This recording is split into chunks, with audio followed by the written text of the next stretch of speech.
Hey everyone, this is Matt Britton, founder and CEO of Suzy. I'm really excited today to be joined by Joshua Nafman. Joshua, tell me a little bit about yourself and your role at Diageo. Sure. My name is Joshua Nafman. I'm Vice President of Data at Diageo. And my role at Diageo is to make every experience better using data.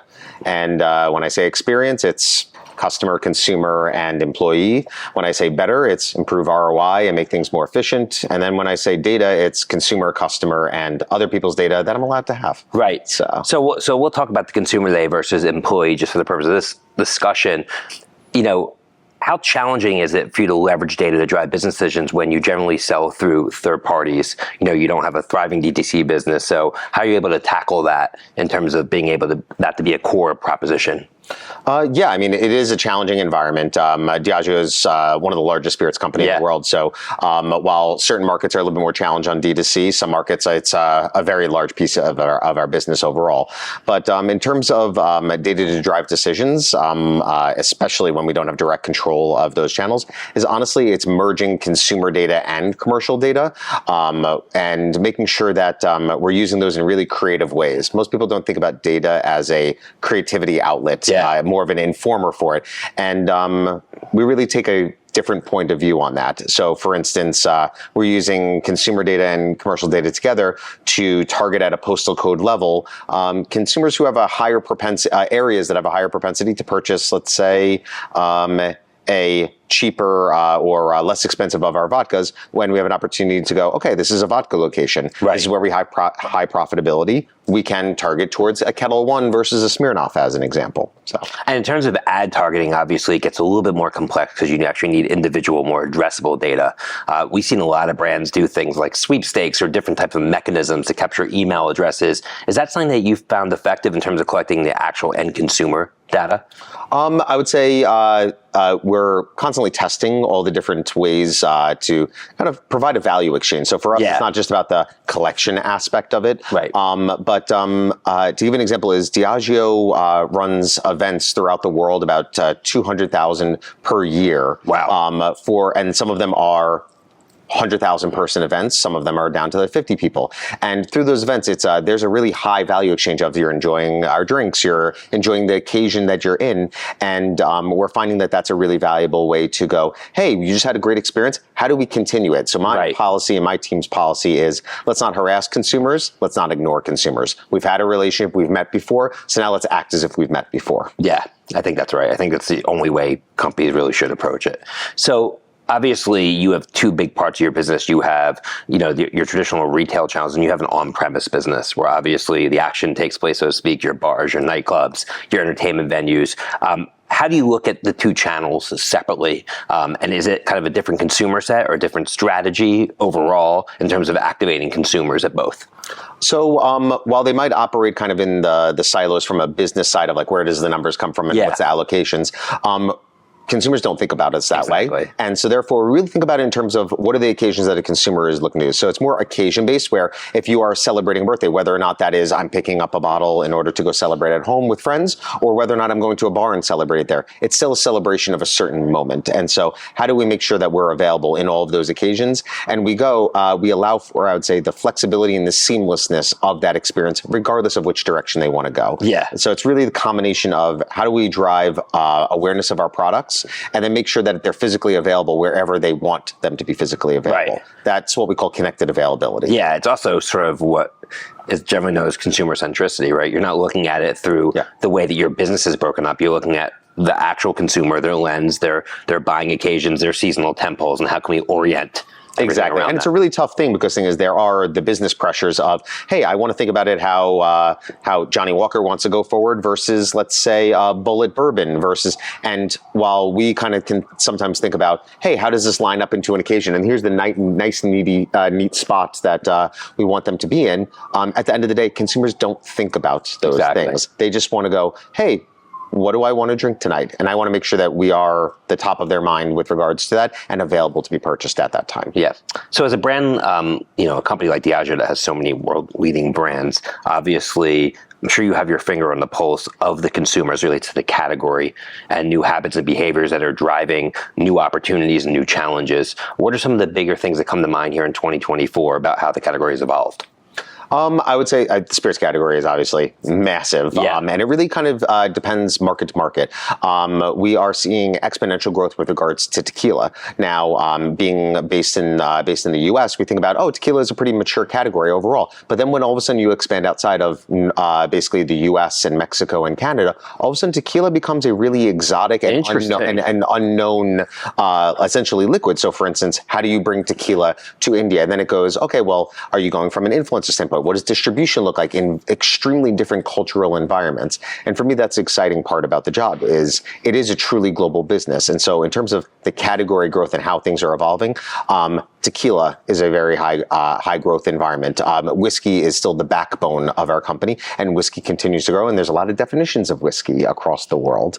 And so I'm excited by the constant evolvingness of what does, I would say, drinking and not drinking.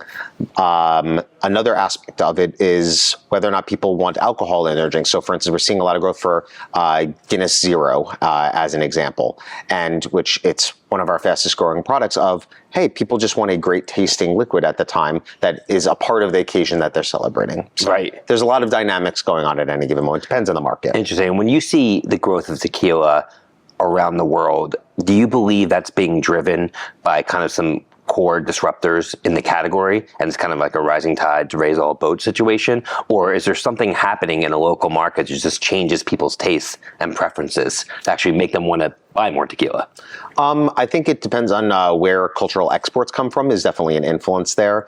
But yeah, it's really interesting. We saw a similar thing, for instance, of gin growth in Brazil as an example, where you go, okay, well, it's gin is kind of a not a taste that's usually there. It's very juniper forward and things like that. So when I went down to Brazil for a meeting and stuff like that, and there's gin bars, and gin was kind of a main topic of how those things are growing.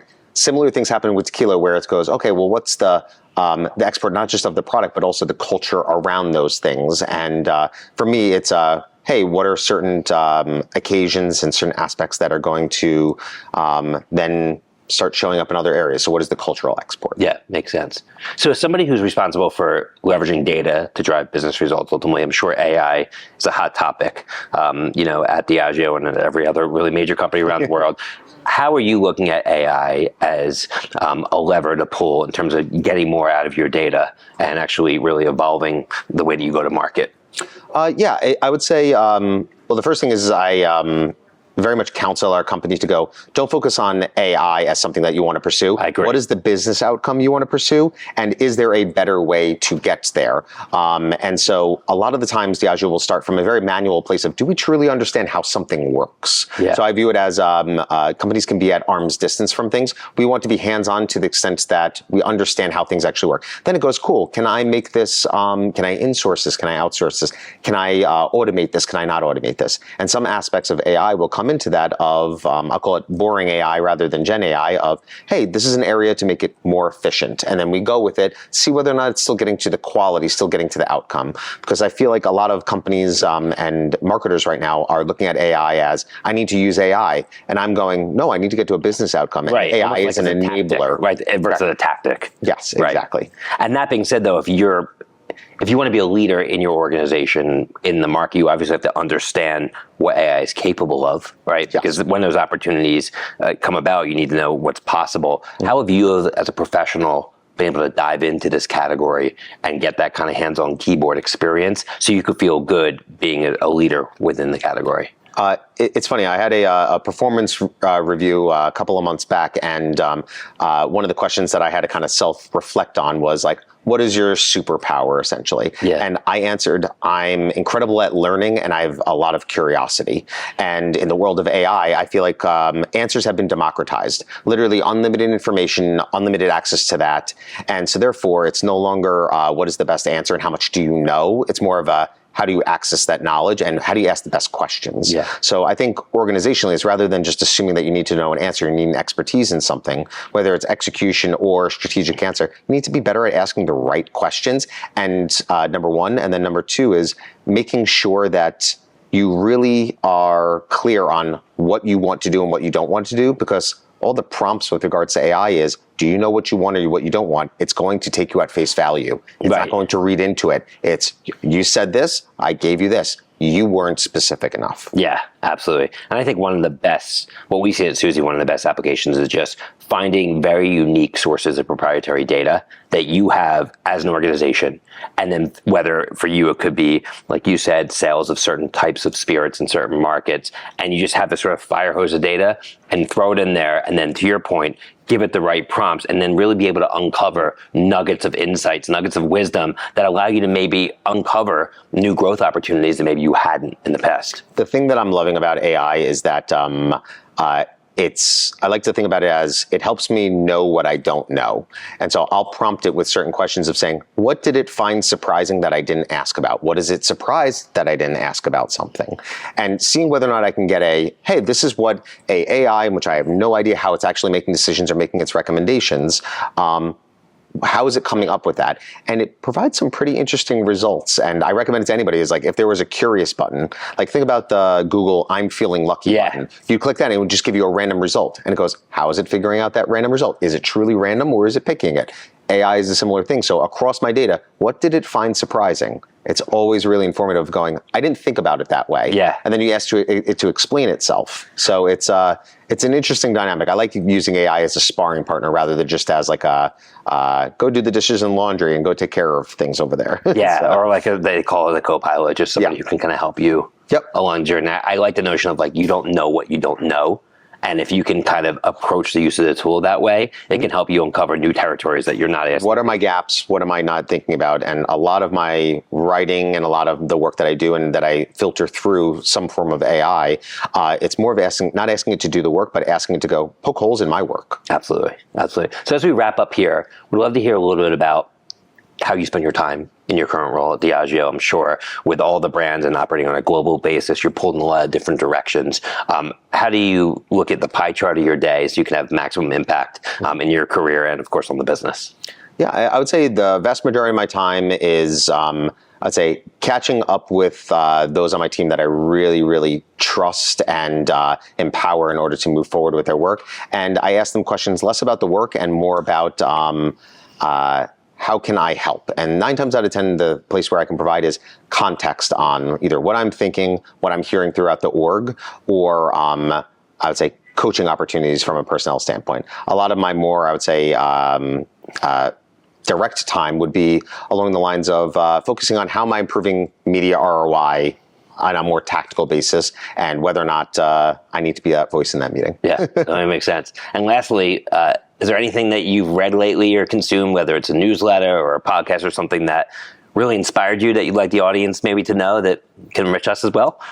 I consume an ungodly amount of information. There was a quote that I saw, and it's going around the LinkedIn, etc., in which it says, I want AI to do the laundry and do the dishes so that I can do art and writing. But for some reason, AI is doing the writing and doing the art, and I'm stuck doing the dishes and stuff like that. And I think that there's an interesting dichotomy of how are we using AI? The other thing I'm reading a lot on is not how we are using AI, but how AI in a couple of weeks when Apple turns on essentially Siri powered by ChatGPT or something like that, how's AI going to use us and how does that change the dynamic of marketers? Yeah. I love that quote, and I think ultimately it comes down to humanity and what makes us uniquely human. And it's in the writing and art that is, and it's in doing the dishes that isn't. Yeah. And it's just interesting where that's the place to gravitate towards first, and it'll be interesting to see where it ends up. Exactly. Awesome. Well, thanks so much for joining Joshua today. It's been great catching up with you as always, and can't wait to see what's next for you. Thank you so much for having me. Thank you. Thanks. Perfect.